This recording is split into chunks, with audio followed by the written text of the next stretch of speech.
మిథునం వారికి కనుక చూసుకున్నట్లయితే ప్రధానంగా ఇక్కడ మీకు దశమ స్థానంలో మీ యొక్క లగ్నం నుంచి అనుకోండి, రాశి నుంచి అనుకోండి, దశమ స్థానంలో శని సంచారం జరుగుతుంది. దశమంలో క్రూర ఫలితాలు ఇచ్చేటువంటి గ్రహాలు చాలా మంచిది.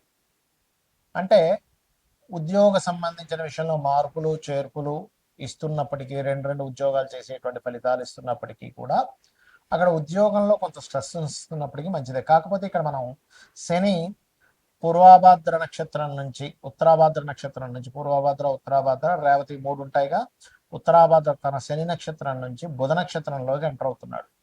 రేవతి నక్షత్రం మే 18 నుంచి ఈ సంవత్సరం 2026 2027 జూన్ 2 వరకు అక్కడ ఉంటాడు. దాని తర్వాత మారిపోతాడు, పూర్తిగా రాశి మారిపోతాడు. మరి దీనివల్ల మీకు కలిగేటువంటి మంచి ఫలితాలు ఏమిటి? ఏ దేవతారాధన చేయాలి, ఎటువంటి విషయాల పట్ల మీరు జాగ్రత్త వహించాలి అనేటువంటి అంశాలు చెప్తుంది నేనైనప్పటికీ చెప్పిస్తుంది సాక్షాత్ లలిత అమ్మవారిగా భావిస్తూ ఆ లలితాంబిక అమ్మవారి యొక్క అనుగ్రహం పరిపూర్ణంగా కలగాలని మనస్ఫూర్తిగా కోరుకుంటూ, ఇక్కడ ఇది విదేశాలకు వెళ్ళడానికి కొన్నిసార్లు చూడండి, మనం ఎన్నోసార్లు ప్రయత్నం చేస్తుంటాం, ఆ విదేశాలు వెళ్ళలేకపోతున్నానండి. ఇది చక్కగా యోగిస్తుంది. ఉద్యోగం రావడానికి కూడా యోగిస్తుందండి. కాకపోతే శ్రమ ఎక్కువగా ఉంటుంది, 1-2 ఉద్యోగాలు చేయాల్సిన పరిస్థితి ఉంటుంది. సంతానం కోసం చేసే ప్రయత్నం కూడా ఇక్కడ ఫలిస్తుంది. చెప్పాలంటే ఇన్వెస్ట్మెంట్స్ విషయంలో కూడా జాగ్రత్తగా చూసి కనుక ఇన్వెస్ట్మెంట్ చేసినట్లయితే, శని ఎప్పుడైతే మీకు దశమ స్థానంలో బుధుడి యొక్క నక్షత్రంలో ఉన్నాడో, ఈ భూముల మీద వాటి మీద కొంచెం లాంగ్ టర్మ్గా కనుక మీరు ఎప్పుడో ఇప్పుడు కొంచెం చూడండి, చాలా అవుట్స్కర్ట్స్లో భూమి కొంటాం. ఇప్పుడు పెద్ద ఏమీ లేదండి, ఉన్నోడు అమ్మేసుకుంటున్నాడు, మనం ఏం చేసుకుంటాం అనుకుంటాం. కాదు కాదు, ఇక్కడ మీ మిథునం వారికి లాంగ్ టర్మ్గా ఎక్కడో ఉండేటువంటి భూమిని కొనడం వల్ల మనం ఒక్కోసారి వినే ఉంటాం చూడండి. ఇప్పుడు మనం ఒక 20-25 ఏళ్ళ వెనక్కి వెళ్తే అప్పుడు సినిమాల్లో చూపిస్తుంటాడు, కుకటిపల్లిలో అక్కడ ఎవడు చూస్తాడు, అక్కడ కాయకే దొరదు, అక్కడ ఎవరు ఉండడు, అడిగి అదంతారు. మరి ఇప్పుడు ఏంటంటే పరిస్థితి, అక్కడ గజం పరిస్థితి ఏంటి అక్కడ? అంటే ఏమిటి? ఈ భూ సంబంధించినటువంటి విషయంలో మిథునం వారు ఎవరైతే మే 18 తర్వాత మీ దగ్గర డబ్బులు ఉంటాయి, అప్పులు చేసి నేను కొనమని చెప్పట్లా, మీ దగ్గర సొంత డబ్బు ఉంటే మీ జాగ్రత్తగా నేను వెయిట్ చేయగలను, ఒక 5 ఏళ్ళు 10 ఏళ్ళు అనుకుంటే ఎక్కడైనా భూమి కొనండి. ఇది మీకు లాంగ్ టర్మ్లో తరతరాల్ని ఉద్ధరిస్తుంది. అయితే ఇక్కడ ఒక విషయం ఏంటంటే, మీ యొక్క జన్మజాతకంలో అసలు భూమి మూలంగా ధనయోగం ఉందో లేదో చూడాలి. అది చూసుకోకుండా కొనేమన్నారు కదా అని కొనేసి దాని తర్వాత ఏమంటే అది కబ్జాకు గురైపోయిందండి, అది గవర్నమెంట్ దాంట్లోకి పోయిందండి అని కాదు. మీ జన్మజాతకంలో భూమి మూలంగా ధనయోగం ఉండాలి. అలా లేదు, మీ పిల్లల జాతకంలో ఉందా, మీ జీవిత భాగస్వామి జాతకంలో ఉందా చూసుకోవాలి. అప్పుడు ఖచ్చితంగా బాగుంటుంది. అలాగే సంతానానికి, క్రియేటివ్ ఫీల్డ్లో ఉండేటువంటి వారికి, సినిమా ఫీల్డ్లో ఉండేటువంటి వారికి ఇన్సూరెన్సెస్ మూలంగా కలిసి రావడం, డయాగ్నోటిక్ సెంటర్ రిలేటెడ్ సంబంధించిన వాటిలో కలిసి రావడం, కన్సల్టెన్సీస్కి వెళ్ళి జాబుల కోసం ట్రై చేసినప్పుడు కలిసి రావడం ఇస్తాడు. కాకపోతే ఇక్కడ ఏంటంటే మనీ మ్యాటర్స్ విషయంలో మధ్యవర్తిత్వంగా ఉండకండి, అనవసరమైన గొడవలకి వెళ్ళకండి, వివాహ నిర్ణయాలు చేసే విషయంలో కొద్దిగా జాగ్రత్తగా ఉండండి. ఇవి కనుక చేస్తూ మీరు శని బుధ గ్రహాల దగ్గర దీపారాధన చేస్తూ ఓం మాణిక్య మకుటాకార జానుద్వయ విరాజితాయ నమః చేసుకోండి. ధనపరమైన ఇబ్బంది రాకుండా ఉండడానికి మీరు ఓం సంపత్కరీ సమారూఢ సింధుర వ్రజ సేవితాయ నమః అనే మంత్రం చేయండి, ఖచ్చితంగా బాగుంటుంది. మరి దీని యొక్క ప్రభావం ఒక్కొక్కసారి పర్సనల్ చార్ట్లో శని బుధుడు యొక్క మహాదశలు అంతర్దశలు నడిచేటప్పుడు ఎలా ఇస్తాడు, మీ యొక్క లగ్నాన్ని బట్టి, మీ జాత చక్రంలో శని బుధుడి యొక్క పరిస్థితులను బట్టి, శని మహాదశలో బుధుడు అంతర్దశ, బుధ మహాదశలో శని అంతర్దశ, దీని మీద కూడా ప్రభావం ఉంటుందండి. ఎప్పుడైనా ఒక గ్రహం ఒక నక్షత్రం మీద వెళ్తుంటాడు, అప్పుడు కనుక మీకు ఇక్కడ మనకి గురువర్గ లగ్నాలు శనివర్గ లగ్నాలు ఉంటాయి. ఆ లగ్నాలను బట్టి మీ యొక్క షోడశ చక్రాల్లో, అంటే మనకి 16 డివిజనల్ చార్ట్స్ అంటారు, వాటిని బట్టి దాని ప్రభావం మారుతూ ఉంటుంది.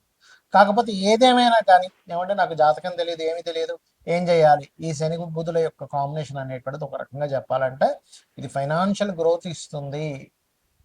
అయితే ఇండియాకి కూడా కొంతవరకు ఫైనాన్షియల్ గ్రోత్ ఇస్తుంది. అయితే మనం చాలా రోజులుగా చెప్పుకుంటున్నాం, ఒక 8-9 నెలల నుంచి చెప్తూనే ఉన్నాం, యుద్ధాలు పెరుగుతాయి, యుద్ధ సంబంధంగా వాటర్ ప్లేసెస్లో కూడా ఇంకా పెరుగుతాయి అనేటువంటి నీటి ప్రాంతాల్లో. ఎందుకంటే జలరాశులు అని ఉంటాయి, కర్కాటకము, వృశ్చికము, మీనము.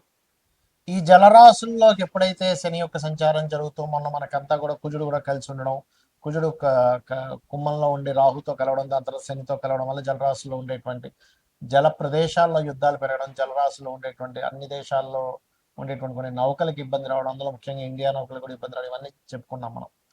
అయితే ఇక్కడ ఏంటంటే బుధుడు యొక్క నక్షత్రాల్లో శని సంచారం జరిగేటప్పుడు ఈ షేర్ మార్కెట్ విషయంలో ప్రధానంగా ఎవరైతే డైలీ ట్రేడ్ చేస్తారో, డైలీ ట్రేడ్ కంటే కూడా లాంగ్ టర్మ్ ట్రేడింగ్ చేసుకోవడం అనేది మంచిది.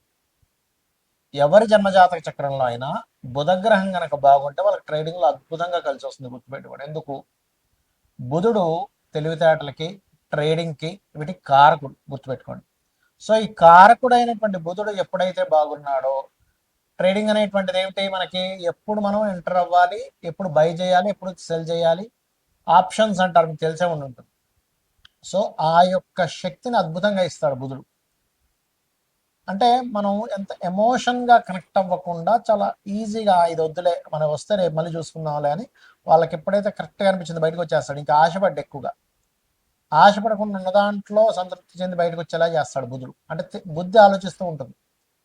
అలాగా ఇప్పుడు ఉండేటువంటి బుద్ధికారకుడైనటువంటి బుధుడు యొక్క నక్షత్రాల్లో శని సంచారం జరుగుతుంది కాబట్టి మీరు లాంగ్ టర్మ్ చేసుకోవడం మంచిది. ఎందుకంటే షేర్ మార్కెట్లో లాంగ్ టర్మ్వే ఫలించేటువంటి సమయం ఇది. కమ్యూనికేషన్ రంగాలు మనం చాలా రోజుల క్రితమే చెప్పుకున్నాం, ఏమంటే ఈ కమ్యూనికేషన్ రంగాలకి ఇబ్బంది రానుంది అని. ఈ శని యొక్క ప్రభావం ఎప్పుడైతే బుధరాశుల్లోకి ఎంటర్ అవుతుందో ఈ కమ్యూనికేషన్ రంగాల మీద దీని యొక్క ప్రభావం చూపిస్తుంది, గుర్తుపెట్టుకోండి. అలాగే మరొక విషయం ఏంటంటే ఇక్కడ ఈ అప్పులు ముఖ్యంగా ఏంటంటే ఎవరైనా ఏదైనా అప్పు తీసుకుంటే కూడా లాంగ్ టర్మ్ తీసుకోండి. ఏదో ఇక ఏమంటే ఎన్ని ఇచ్చేస్తాను, 10,000 ఉంటాయి అంటుంటారు కొంతమంది, 1,00,000 ఉంటాయి, ఏముంది సాయంత్రం ఇచ్చేస్తాను. ఆ సాయంత్రం మీకు రాకపోగా ఈ 10 రోజులకు రావడం వల్ల 10 రోజుల తర్వాత మీరు ఇస్తారు, 4 రోజుల తర్వాత మీరు ఇచ్చేస్తారు, ఇవ్వరని కాదు. కానీ అదేమైపోతుంది, మాట తప్పాడు, సాయంత్రం ఇస్తా అన్నాడు, ఫోన్ ఎత్తాడు, మొహమాటం, ఫ్రెండ్ దగ్గర పరువు పోతుంది, రిలేషన్స్ దగ్గర పరువు పోతుంది. అందుకని ఏంటి, ఆ 4 రోజులు తప్పించుకొని 4 రోజుల తర్వాత ఇగో నేను ఇచ్చేస్తున్నా అంటాడు. అప్పుడు ఏమైపోద్ది అంటే ఈ శని యొక్క రాసుల్లో ఎప్పుడైతే శని యొక్క నక్షత్రం మీద ఎప్పుడైతే శని వెళ్ళి బుధ నక్షత్రం మీద ఉన్నాడో ఇదేం చేస్తుంది, బుధుడు అప్పులకు కారకుడు కాబట్టి ఇది అప్పుల విషయంలోని కొన్ని దేశాల్లో ఆర్థిక మాన్యాలు, కొంత వాయు సంబంధంగా, వాయువులో బుధుడు వాయు కారకుడు, గుర్తుపెట్టుకోండి, వాయువుకి కారకుడు కాబట్టి వాయువులు మందంగా వేయడం, వాయువులో ఒక రకమైనటువంటి విష సంబంధించినటువంటిది కొంత ఇన్ఫెక్షన్స్ రావడం, ఇటువంటివన్నీ కూడా ఇస్తూ ఉంటుంది బుధరాశుల్లోకి శని యొక్క సంచారం కాబట్టి. మరి ఏం చేయాలండి, దేశకాల పరిస్థితులు ఇలా ఉన్నాయి కదా, ఏం చేయాలి? సింపుల్గా ఏమీ లేదు, మీరు చండీ వినండి లేదా విష్ణు సహస్రనామాలు వినండి చాలు. మీరేమి వేలు లక్షలు ఖర్చు పెట్టేసి ఏదో పూజలు చేసుకోవాలని ఏమి అక్కర్లేదు. మీకు డబ్బులు లేనప్పుడు భగవంతుడు నామస్మరణ చేత, అమ్మవారి యొక్క నామాల్లో ఒక నామం ఉంటుంది, నామ పారాయణ ప్రీత నంద విద్యా నటేశ్వరి అని. అంటే నామాన్ని పారాయణం చేస్తే ఆవిడ ప్రీతి చెందుతుందట. ఆవిడ కనుక ప్రీతి చెందితే మనం రక్షిస్తుంది. ఆవిడ ప్రీతి చెందడం కావాలి, అంతే కదండి. ఇప్పుడు ఒక తల్లి కనుక బిడ్డ, అయ్యో నా బిడ్డ అని ఫీల్ అయితే ఆ తల్లే రక్షించుకుంటుంది. కోడైనా చూడండి, కోడి పిల్లల దగ్గరికి వెళ్తే చాలు, కోడి పొడి చేయడానికి వచ్చేస్తుంది, పుల్లిన పొడి చేస్తుంది. కాబట్టి ఏంటంటే అమ్మవారిని నా తల్లి అనే భావనతో మీరు చేయండి. దేశకాల పరిస్థితుల్లో ఎటువంటి సిచ్యువేషన్స్ వచ్చినా కూడా మీకు ఎటువంటి ఇబ్బంది కలగకుండా ఉంటుంది. ఇంకొకటి, గోవులకి కాస్త గోంగూర బెల్లము ఎక్కువగా తినిపిస్తూ ఉండండి, గుర్తుపెట్టుకోండి. గోంగూర బెల్లం తినిపిస్తూ ఉండండి. కమ్యూనికేషన్స్ ఒకవేళ రేపు పొద్దున ఏదైనా కట్ అయినా కూడా కమ్యూనికేషన్స్ రంగాలకు సంబంధించిన ఏమైనా ఇబ్బందులు వచ్చినా సరే మనం ఎలా సర్వైవ్ అవ్వాలి అనే దాని మీద ఉండండి. ఇంట్లో చిన్న చిన్న ఇన్ఫెక్షన్స్ వచ్చినప్పుడు కొన్ని మనం మెడిసిన్స్ వాడతాం, అటువంటివి కాస్త ఇంట్లో పెట్టుకొని ఉంచుకోండి. ఎప్పుడు కూడా వాస్తు పరంగా కూడా ఇంట్లో ఎక్కువ జబ్బులు వస్తున్నాయంటే ఉత్తరం పాడవడం వల్ల వస్తాయి, గుర్తుపెట్టి. ఉత్తర ఈశాన్యం ప్రధానంగా, ఉత్తర ఈశాన్యం మృదయే ఔషధాత్కార్యేతు అనేటువంటి నామం ఉంది శాస్త్రాల్లో. కాబట్టి ఉత్తర ఈశాన్యంలో వైట్ కలర్ ఉండేలా చూసి, వైట్ కలర్ స్పేస్ ఎలిమెంట్ కారకం కాబట్టి అక్కడ మీరు చక్కగా మీ యొక్క మెడిసిన్స్, రెగ్యులర్గా వాడేటువంటి మెడిసిన్స్ ఏమైనా అక్కడ పెట్టుకుంటే ఇంట్లో ఉండేటువంటి వారికి జబ్బులు తగ్గుతాయి. ఎందుకంటే వాయుతత్వ నక్షత్రాల్లోకి వాయుతత్వ గ్రహమైనటువంటి మీనరాశిలో జల సంబంధించిన రాశుల్లోకి వచ్చినప్పుడు నీటి ద్వారా వచ్చేటువంటి జబ్బులు, వాయు ద్వారా వచ్చే జబ్బులు పెరుగుతాయి. ఈ వాయు సంబంధించినటువంటి గ్రహాలు ఈ రెండు కూడా. కాబట్టి ఏంటి, ఈ ఫలాలకి సంబంధించిన ముఖ్యంగా మామిడి పళ్ళు పండించేటువంటి వారి తోటలు రేపు తెంపుదాం, ఇవాళ ఏముంది బతికిస్తే రేపు ఏదో వరగల్ల మాట రావచ్చు, బాగా ఎండ కొడుతూ విపరీతం వర్షాలు వస్తాయి. మీరు చూస్తూ ఉండండి, ఈ సంవత్సరం 100 సంవత్సరాల వెనక్కి వెళ్ళినా సరే ఇంత రికార్డ్ అయినటువంటి ఎండ రాదు, ఇంత రికార్డ్ అయినటువంటి వర్షము రాదు. అంత రికార్డ్ స్థాయిలో వర్షము ఎండ వస్తాయి, చూసుకొని గుర్తుపెట్టుకోండి. ఎందుకంటే ఈ గ్రహాలు ఏవైతే ఉన్నాయో అన్ని కాలసర్ప యోగంలోకి వెళ్తూ ఈసారి ఉండేటువంటి నవనాయకుల యొక్క స్థితి ఆ రకంగా ఉంది. కాబట్టి ఏంటి, మనకి ఇవన్నీ ఎందుకు చెప్పుకుంటాము, మనం ముందు రక్షింపబడాలి. ఓహో బాగా వర్షాలు పడతాయి అనమాట, ముందుగా తీసేస్తే పని అయిపోద్ది, రేపు ఎల్లుండి వారం తర్వాత చూద్దామని బద్దగించొద్దు. ఇంకా సమయం రాలేదు, దట్ ఈస్ డిఫరెంట్ కేసు. ఇంకా పండలేదు పంట, దాన్ని వదిలేయడం అది వేరు. కానీ పంట పండక ముందే తీసేయమని చెప్పండి. పంట పండిన తర్వాత కూడా నెగ్లిజెన్సీ చెయ్యకూడనటువంటి స్థితులు ఉన్నాయి. ఈ విషయంలో జాగ్రత్తగా ఉండండి.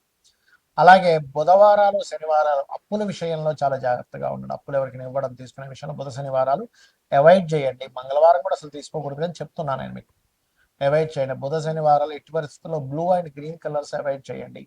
ఎందుకంటే కలర్ని ఆశ్రయించి, రంగును ఆశ్రయించి కూడా ఉంటుంది. మీ పర్సనల్ చార్ట్లో బుధుడు బాగున్నాడు, శని బాగున్నాడు, నాకు బ్లూ అండ్ గ్రీన్ కలర్స్ బాగా కలిసి వస్తుంది, దట్ ఈస్ డిఫరెంట్ కేస్. కాబట్టి ఇవి పాటించండి. ఖచ్చితంగా అమ్మవారి అనుగ్రహంతో మీకు బాగుంటుంది, బాగుండాలని మనస్ఫూర్తిగా కోరుకుంటూ శ్రీమాత్రే నమః.